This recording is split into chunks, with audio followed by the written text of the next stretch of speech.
மாணவ கண்மணிகளுக்கு வணக்கம்ப்பா. இன்னைக்கு வந்து நம்ம லால இருந்து காஸ் லாவை டிரைவ் பண்ண போறோம். சரிங்களா? கூலும் லால இருந்து காஸ் லாவை டிரைவ் பண்றதுக்கு இப்போ இந்த மாதிரி வந்து ஒரு ஸ்பியர் எடுத்துக்கிறோம். இமேஜினரியா ஒரு ஸ்பியர் எடுத்துக்கிறோம். இந்த சென்டர் பாயிண்ட்ல Q அப்படின்ற ஒரு சார்ஜ் எடுத்துக்கிறோம். சரியா? இந்த இதுல இருந்து இந்த ஸ்பியரோட ரேடியஸ் என்ன அப்படின்னு பாத்தீங்கன்னா ஆரம் வந்து r. இந்த ஸ்பியரோட இந்த கோளத்தோடைய ஆரம் வந்து ஸ்மால் r அப்படின்னு எடுத்துக்கிறோம். இதுல வந்து வெளியில இந்த ஸ்பியருக்கு வெளியில இருக்கக்கூடிய சார்ஜ் வந்து பாத்தீங்கன்னா Q0 அப்படின்னு சொல்லி எடுத்துக்கிறோம். சரிங்களா? வெளியில இருக்கக்கூடிய சார்ஜ் வந்து Q0 அப்படின்னு எடுத்துக்கிறோம். இதோட க்ளோஸ்ட் சர்ஃபேஸ் வந்து பாத்தீங்கன்னா இங்க இருக்கக்கூடிய க்ளோஸ்ட் சர்ஃபேஸ் வந்து dA அப்படின்னு சொல்லி எடுத்துக்கிறோம். இந்த க்ளோஸ்ட் சர்ஃபேஸ் dA ல இருந்து பாத்தீங்கன்னா ஒரு எலக்ட்ரிக் ஃப்ளக்ஸ் வந்து அவுட்டர் டைரக்ஷன்ல இருக்கு. ஓகேவா? ஒரு மின்புல பாயமா எலக்ட்ரிக் ஃப்ளக்ஸ் தமிழ்ல வந்து மின்புல பாயம். ஒரு மின்புல பாயம் வந்து பாத்தீங்கன்னா அவுட்டர் டைரக்ஷன்ல இருக்கு அப்படின்னு சொல்றாங்க. சோ நம்ம இத வச்சு தான் நம்ம என்ன பண்ண போறோம்? டெரிவேஷன் போட போறோம். சரியா? இத வச்சு தான் நம்ம வந்து டெரிவேஷனை போட போறோம். சர்ஃபேஸ் ஓகேவா? இந்த இருக்குல இது என்னது? ஒரு க்ளோஸ்டு சர்ஃபேஸ். ஓகேவா? Closed surface. அப்போ க்ளோஸ்டு சர்ஃபேஸ் ஓட சிம்பல் என்னது? இப்படி ஒரு ஜீரோ மாதிரி போட்டு இப்படி போறது க்ளோஸ்டு சர்ஃபேஸ் அப்படின்னு சொல்லுவோம் இல்லையா? அப்போ இந்த electric flux equal to closed surface E vector. ஓகேவா? E இருக்கு இல்லையா? எலக்ட்ரிக் ஃப்ளக்ஸ் இருக்கு இல்லையா? E vector into dA. இந்த க்ளோஸ்டு சர்ஃபேஸ் நம்ம என்ன எடுத்துக்கிறோம்? ஏரியா dA அப்படின்றது ஸ்மால் ஏரியா. ஓகேவா? க்ளோஸ்டு சர்ஃபேஸ்ன்றது என்னது? ஒரு ஸ்மால் ஏரியா, ஒரு சின்ன ஏரியா தானே.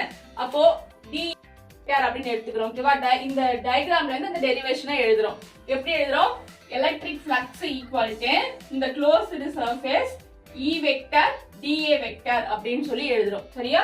புரியுதா? டயகிராம் வச்சு எப்படி எழுதுறோம்? Closed electric flux equal to closed surface. இந்த சின்ன ஏரியா இருக்கு இல்லையா? இதுதான் வந்து closed surface E vector dA vector அப்படின்னு சொல்லிட்டு எழுதுறோம். சோ இத வந்து பாத்தீங்கன்னா இந்த E யும் dA வும் ஒரே டைரக்ஷன்ல இருக்கு இல்லையா? இந்த E யும் dA வும் ஒரே டைரக்ஷன்ல போகுதுல.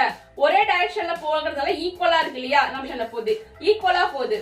சோ நான் எப்பவுமே என்ன சொன்னா, முன்னாடி நான் வந்து ஃபர்ஸ்ட் லெசன்ல நிறைய இதுக்கு முன்னாடி நம்ம क्वेश्चंस நடத்தும்போது நான் என்ன சொன்னேன்? எப்பவுமே ஈக்குவலா போச்சுனா நம்ம cos θ ன்னு எடுத்துப்போம். ஓகேவா? ஈக்குவலா போச்சுனா cos θ ன்னு எடுத்துப்போம். இப்படி பர்பெண்டிகுலர் டைரக்ஷன்ல செங்குத்தா போச்சுனா அத நம்ம என்ன எடுத்துப்போம்? sin θ ன்னு எடுத்துப்போம்னு சொன்னேன் இல்லையா? எப்பவுமே இணையா இருக்கிற திசையை நம்ம cos θ னோ பர்பெண்டிகுலர் செங்குத்தா இருக்கக்கூடிய திசையை sin θ னோ எடுத்துப்போம் அப்படின்னு சொல்லி சொன்னேன் இல்லையா? அப்போ E வெக்டரும் E யும் dA வும் ஒரே டைரக்ஷன்ல போகுது இல்லையா? அப்ப டைரக்ஷன் இந்த வெக்டர் வந்து எதை மென்ஷன் பண்ணுதுன்னா அந்த டைரக்ஷனை தான் மென்ஷன் பண்ணுது. ஓகேவா? அந்த திசையை தான் மென்ஷன் பண்ணுது. E வெக்டரும் dA வெக்டரும் அந்த திசையை மென்ஷன் பண்ணுது. இந்த வெக்டர் அப்படின்றது திசையை மென்ஷன் பண்ணுது. அப்ப E வெக்டரும் dA வெக்டரும் ஒரே டைரக்ஷன்ல போறதுனால நம்ம என்ன எழுதிக்கலாம்? Closed integral of EDA cos θ அப்படின்னு சொல்லி எழுதிக்கலாம். ஓகேவா? ஒரே டைரக்ஷன் அப்படின்றதால cos θ. இதுவே செங்குத்து டைரக்ஷன்ல போச்சுனா அது நம்ம என்ன எழுதுவோம்? sin θ அப்படின்னு சொல்லி எழுதுவோம். ஈக்குவல் டைரக்ஷன்ல போறதுனால அது நம்ம என்ன எழுதிக்கிறோம்? cos θ அப்படின்னு சொல்லி எழுதிக்கிறோம். இப்போ நம்ம ஈக்குவலா போச்சுனா நம்ம அதே மாதிரி ஈக்குவல் டைரக்ஷன்ல போகும்போது θவை நம்ம 0 டிகிரின்னு எடுத்துக்கணும். செங்குத்து டைரக்ஷன்ல போகும்போது θ வந்து நம்ம 90 டிகிரின்னு எடுத்துக்கணும். சரியா? ஈக்குவல் டைரக்ஷன்ல போகும்போது θவை நம்ம 0 டிகிரின்னு எடுத்துக்கணும். செங்குத்து டைரக்ஷன்ல போகும்போது 90 டிகிரின்னு எடுத்துக்கணும். இப்போ ஈக்குவல் டைரக்ஷன்ல போகுது இல்லையா? அப்ப θவை நம்ம என்ன எடுத்துக்கலாம்? θ ஈக்குவல் டு 0 டிகிரின்னு எடுத்துக்கலாம். அப்போ θ ஈக்குவல் டு 0 டிகிரி அப்படினா closed integral of EDA cos θ க்கு பதிலா என்ன எடுத்துக்கலாம்? 0 டிகிரி எடுத்துக்கிறோம். ஓகேவா? Closed integral of EDA cos θ க்கு பதிலா 0 டிகிரி. ஏன்னா ஈக்குவல் டைரக்ஷன்ல போறதுனால இணையான ஒரு திசையில போறதுனால θ வந்து நம்ம 0 டிகிரி அப்படின்னு சொல்லி எடுத்துக்கிறோம். இப்ப cos 0 டிகிரிக்கு என்ன வேல்யூ வரும்? cos 0 என்ன வேல்யூ? 1. ஓகேவா? cos 0 1. சோ அப்ப cos 0 1 அப்படின்றதுனால நம்ம என்ன எழுதிக்கலாம்? க்ளோஸ்ட் இன்டெகிரல் ஆஃப் EDA எழுதிக்கலாம். cos 0 என்ன ஆயிடும்? 1 ஆயிடும். சோ 1 வந்து போட்டாலும் ஒண்ணுதான், போடாட்டாலும் ஒண்ணுதான். 1 வந்து இந்த EDA கூட மல்டிப்ளை பண்ணும்போது இந்த EDA அப்படின்றது தான் வரும். சோ இல்ல cos 0 டிகிரி 1 வேல்யூ, 1 போட்டாலும் போடலாம், போடாட்டாலும் விடலாம். சோ அப்ப க்ளோஸ்ட் இன்டெகிரல் ஆஃப் EDA அப்படின்றது தான் நமக்கு கிடைச்சிருக்கக்கூடிய ஆன்சர். ஓகேவா? க்ளோஸ்ட் இன்டெகிரல் ஆஃப் EDA ன்றது நமக்கு கிடைச்சிருக்கக்கூடிய ஆன்சர்.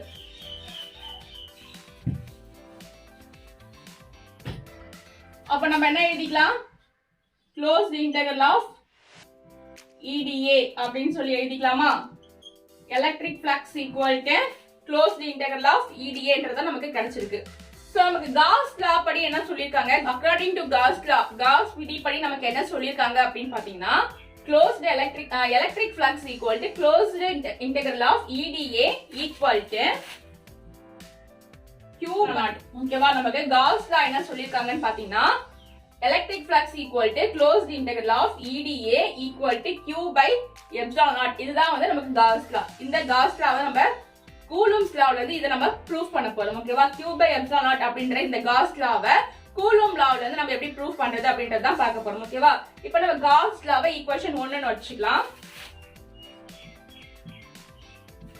அடுத்து நம்ம Coulomb law என்ன அப்படிங்கறத எழுதிக்கலாம். இப்போ நம்ம Coulomb law என்ன அப்படிங்கறத எழுதிக்கலாம். இந்த Coulomb law-ல இருந்து இந்த Gauss law-வை நம்ம டிரைவ் பண்ண போறோம். இப்போ Coulomb law பாத்தீங்கன்னா F equal to Q1 Q2 by 4 by epsilon naught r squared. ஓகேவா? ஆனா நமக்கு வந்து இங்க Q0 அப்படிங்கற ஒரு சார்ஜ் தான் எடுத்துக்கறாங்க. ரெண்டாவது எடுத்துக்கக்கூடிய சார்ஜ் வந்து சென்டர்ல எடுத்துக்கக்கூடிய சார்ஜ் வந்து பாத்தீங்கன்னா Q, செகண்டா எடுத்துக்கக்கூடிய சார்ஜ் வந்து Q0. அதனால நம்ம Q2 க்கு பதிலா என்ன போட்டுக்கலாம்? Q0 அப்படினு போட்டுக்கலாம். ஓகேவா? நம்ம Q2 க்கு பதிலா Q0 அப்படிங்கற ஒரு சார்ஜ் வந்து எடுத்துக்கறோம். அப்ப F equal to Q1 Q0 divided by Q by Q Q0. ஓகேவா? Q Q0 divided by 4 by epsilon naught r squared. இங்க Q எடுத்துக்கறாங்க, Q0 எடுத்துக்கறாங்களே. அப்ப F equal to Q Q0 4 by epsilon naught r squared அப்படினு சொல்லிட்டு என்ன எடுத்துக்கலாம்? இந்த Coulomb's law-வை நம்ம எடுத்துக்கிறோம். இப்போ நம்ம என்ன பண்ண போறோம்? இந்த ஃபோர்ஸ்க்கும் இந்த எலக்ட்ரிக் ஃப்ளக்ஸ்க்கும் இடையே இருக்கக்கூடிய அந்த ரிலேஷனை நம்ம கண்டுபிடிக்க போறோம். ஓகேவா? இந்த ஃபோர்ஸ்க்கும் இந்த எலக்ட்ரிக் ஃப்ளக்ஸ்க்கும் இடையிலான ரிலேஷன்ஷிப்பை கண்டுபிடிக்க போறோம். ஒரு இடையிலான தொடர்பு. ஓகேவா? விசைக்கும் மின்புல பாயத்துக்கும் இடையிலான தொடர்பை நம்ம இப்ப கண்டுபிடிக்க போறோம். ஓகேவா? F க்கும் E க்கும் இடையிலான ஒரு தொடர்பை கண்டுபிடிக்க போறோம். So the relation between force and electric flux. ஓகேவா?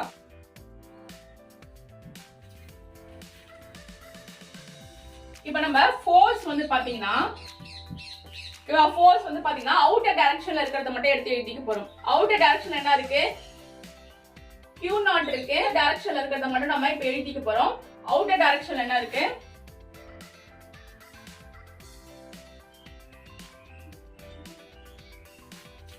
இப்போ நம்ம வெளியில இந்த ஸ்பியர் இருக்கு இல்லையா, அந்த ஸ்பியருக்கு அவுட்டர் டைரக்ஷன் வெளிநோக்கி திசையில இருக்கக்கூடியதை மட்டும் இப்ப எழுதிக்க போறோம். ஃபோர்ஸ்க்கு வெளிநோக்கி திசையில என்ன இருக்கு? Q0 இருக்கு, E இருக்கு. அப்ப F equal to Q0 E அப்படின்னு சொல்லி எழுதிக்கலாம். சோ இதுல இருந்து நம்ம எலக்ட்ரிக் ஃப்ளக்ஸ் கண்டுபிடிக்கணும் அப்படின்னு சொன்னா எப்படி கண்டுபிடிக்கலாம்? E equal to F by Q0 எழுதிக்கலாம். இதுல இருந்து எலக்ட்ரிக் ஃப்ளக்ஸ் கண்டுபிடிக்கணும்னா இந்த Q0 வந்து இங்க மல்டிப்ளைல இருக்கு, அந்த பக்கம் போகும்போது டிவைட்ல மாறிடும். ஓகேவா? பெருக்கல்ல இருக்கு, கீழே போகும்போது வகுத்தலா மாறிடும். அப்ப F equal to இந்த ஃபிகர்ல இருந்து வெளிநோக்கிய திசையில என்ன இருக்கு? F ஃபோர்ஸ் வந்து எலக்ட்ரிக் ஃப்ளக்ஸும் Q0 இருக்கு. அப்ப F equal to Q0 E அப்படின்னு சொல்லி எழுதிட்டோம். இதுல இருந்து எலக்ட்ரிக் ஃப்ளக்ஸ் கண்டுபிடிக்கணும் அப்படின்னு சொன்னா இந்த Q0 வந்து டிவைட்ல போயிடும். சரிங்களா? இந்த Q0 வந்து மல்டிப்ளைல இருக்கு, கீழே போகும்போது டிவைட்ல போயிடும். அப்போ இதுல இருந்து எலக்ட்ரிக் ஃப்ளக்ஸ் கண்டுபிடிக்கும் போது E equal to F by Q0 அப்படின்னு சொல்லி எழுதணும். புரியுதா? Q0 வந்து டிவைட்ல போடுது, இதுல இருந்து E கண்டுபிடிக்கும் போது E equal to F by Q0 அப்படின்னு சொல்லி எழுதிக்கிறோம். சரியா? சோ இப்போ வந்து நம்ம இந்த ஈக்குவேஷன் 2 இருக்குல்ல, 2 இருக்குல்ல, இந்த ஈக்குவேஷன் 2வை இத வந்து நம்ம ஈக்குவேஷன் 3 அப்படின்னு சொல்லி எடுத்துக்கலாம். இத வந்து ஈக்குவேஷன் 3 ன்னு சொல்லி எடுத்துக்கலாம். நம்ம என்ன பண்ண போறோம் அப்படின்னு பாத்தீங்கன்னா, இப்போ இந்த ஈக்குவேஷன் 2 இருக்குல்ல, இந்த ஈக்குவேஷன் 2வை ஈக்குவேஷன் 3ல நம்ம சப்ஸ்டிட்யூட் பண்ண போறோம். ஓகேவா? ஈக்குவேஷன் 2வை ஈக்குவேஷன் 3ல சப்ஸ்டிட்யூட் பண்ண போறோம். இந்த F வேல்யூ இருக்குல்ல, இந்த F வேல்யூவை இந்த ஈக்குவேஷன் 3ல நம்ம என்ன பண்ணோம்? சப்ஸ்டிட்யூட் பண்ண பிரதியிட போறோம். ஓகேவா? சமன்பாடு 2 ஐ சமன்பாடு 3 இல் நாம் பிரதியிட செய்கிறோம். அப்போ இங்க பாருங்க, E equal to F உடைய வேல்யூ என்னது? Q0 F உடைய வேல்யூ. ஓகேவா? F க்கு பதிலா F உடைய வேல்யூ போறோம். F க்கு பதிலா F உடைய வேல்யூ போறோம். F உடைய value Q0 divided by 4 pi epsilon naught r squared. ஓகேவா? E equal to Q0 4 pi epsilon naught r squared. இங்க ஒரு Q0 இருக்கு இல்லையா, இந்த Q0 1 divided by Q0 அப்படின்னு போட்டுக்கிறோம். ஓகேவா? ஓகேவா? E equal to இந்த F உடைய வேல்யூ என்னது? இங்க எழுதிக்கோங்க. சமன்பாடு 2 ஐ சமன்பாடு 3 இல் பிரதியிட. ஓகேவா? சமன்பாடு 2 சமன்பாடு 3ல பிரதியிட அப்படின்னு சொல்லி எழுதிக்கோங்க. இப்போ வந்து E equal to Q0 by 4 by epsilon naught r squared. இந்த Q0 1 divided by Q0 அப்படின்னு சொல்லி எழுதிட்டோம். ஓகேவா? இந்த Q0 1 divided by Q0 ன்னு சொல்லி எழுதிட்டோம். சோ இப்போ என்னன்னா இதுல இருந்து நம்ம வந்து அடிக்கலாம் பாருங்க. இப்போ இந்த Q0க்கும் இந்த Q0க்கும் கேன்சல் ஆயிடும் இல்லையா, இந்த Q0க்கும் இந்த Q0க்கும் கேன்சல் ஆயிடும். சோ மீதி என்ன இருக்கு? E equal to q by 4 pi epsilon naught r squared. ஓகேவா, E equal to q by 4 pi epsilon naught r square அப்படின்றது தான் மீதி இருக்கு. இந்த q நாட்டுக்கு இந்த q நாட்டுக்கு கேன்சல் ஆயிடுச்சு அப்படின்னு சொன்னா E equal to q by 4 pi epsilon naught r squared அப்படின்றது தான் மீதி இருக்கு. அப்ப எலக்ட்ரிக் ஃப்ளக்ஸ் என்னது q by 4 pi epsilon naught r squared. இப்போ நம்ம என்ன பண்ண போறோம் அப்படின்னு பாத்தீங்கன்னா, நம்ம வந்து க்ளோஸ்டு சர்ஃபேஸ் தான் நமக்கு கொடுத்திருக்காங்க இல்லையா. க்ளோஸ்டு சர்ஃபேஸ், இந்த எலக்ட்ரிக் ஃப்ளக்ஸ் உடைய க்ளோஸ்டு சர்ஃபேஸ், இந்த மூடிய பரப்பு, சின்ன ஒரு பரப்பு தான் கொடுத்திருக்காங்க. அப்ப நம்ம மொத்த பரப்பு கண்டுபிடிக்கணும். ஓகேங்களா, மூடிய பரப்பு சின்ன பரப்பு தான் கொடுத்திருக்காங்க. அப்ப நம்ம மொத்த பரப்பு கண்டுபிடிக்கணும். இதோட மொத்த பரப்பு கண்டுபிடிக்கணும் அப்படின்னு சொன்னா நம்ம என்ன பண்ணணும், இன்டெகிரல் பண்ணணும். ஓகேவா, நம்ம எப்பயுமே மொத்த பரப்பளவு கண்டுபிடிக்கணும் அப்படின்னு சொன்னா என்ன பண்ணுவோம், தமிழ்ல சொல்லணும்னா தொகையிடல் செய்யணும். ஓகேவா, தொகையிடல்னு சொல்லுவாங்கல்ல, வகையிடல் தொகையிடல் சொல்லுவாங்கல்ல, இன்டெகிரல் பண்ணணும், தொகையிடல் பண்ணணும். அப்ப இது ரெண்டுத்தையுமே, இந்த ரெண்டு சைடு போத் சைடுமே நம்ம என்ன பண்ண போறோம், இன்டெகிரல் பண்ண போறோம். ஏரியாவை வச்சு இன்டெகிரல் பண்ண போறோம். சோ அப்ப என்ன பண்ணணும் பாருங்க, காப்பி பண்ணிக்கோங்க. இதை நான் க்ளீன் பண்ண போறேன், காப்பி பண்ணிக்கோங்க.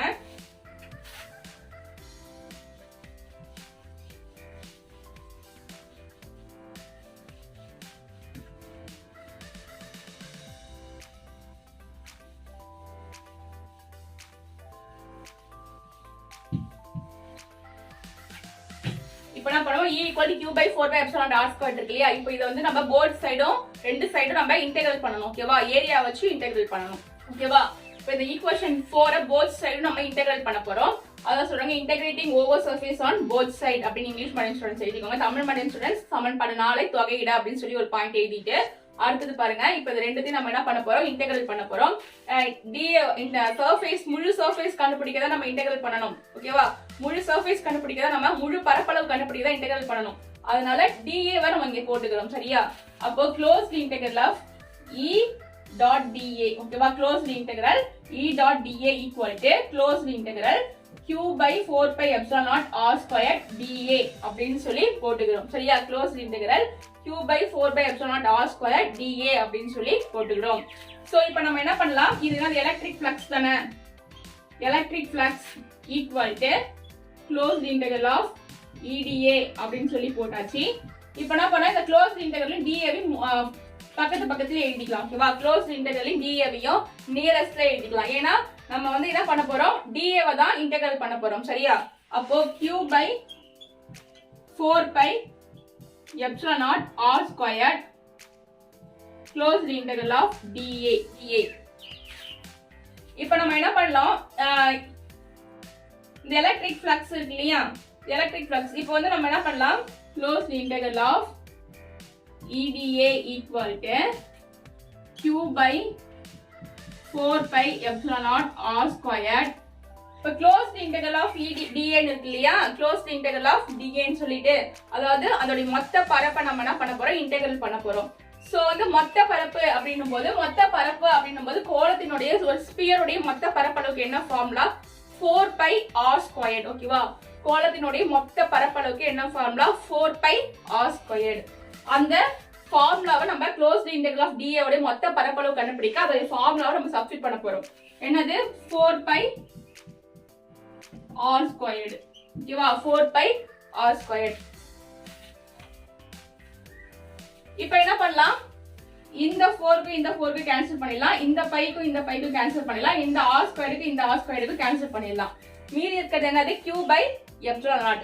அப்ப நமக்கு என்ன கிடைக்குது, electric flux equal to closed integral of EDA equal to q by epsilon naught. Cos லா கிடைச்சிருச்சு. ஓகேவா, இதுதானே நம்ம ஸ்டார்டிங்ல பார்த்தோம், ஈக்குவேஷன் 1ல இதுதானே பார்த்தோம், electric flux equal to closed integral of EDA equal to q by epsilon naught. இதுதான் நம்ம என்னன்னு பார்த்தோம், காஸ் லா பார்த்தோம் இல்லையா. இப்போ நமக்கு என்ன கிடைச்சிருச்சு, கூலும்ஸ் லால இருந்து நமக்கு காஸ் லா ஆனது கிடைச்சிருச்சு. ஓகேவா, இவ்வளவுதான் வந்து டெரிவேஷன்.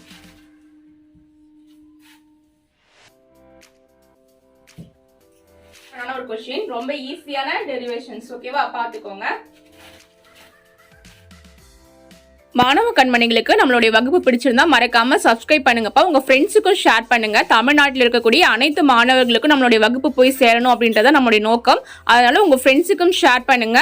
பக்கத்தில் இருக்கக்கூடிய பெல் ஐக்கானை கிளிக் பண்ணுங்க. அப்பதான் நான் போடக்கூடிய நோட்டிபிகேஷன்ஸ் வரும். ஓகேங்களா, சப்ஸ்கிரைப் பண்ணிட்டு பக்கத்தில் இருக்கக்கூடிய பெல் ஐக்கானை கிளிக் பண்ணுங்க. உங்க ஃப்ரெண்ட்ஸுக்கும் ஷேர் பண்ணுங்க.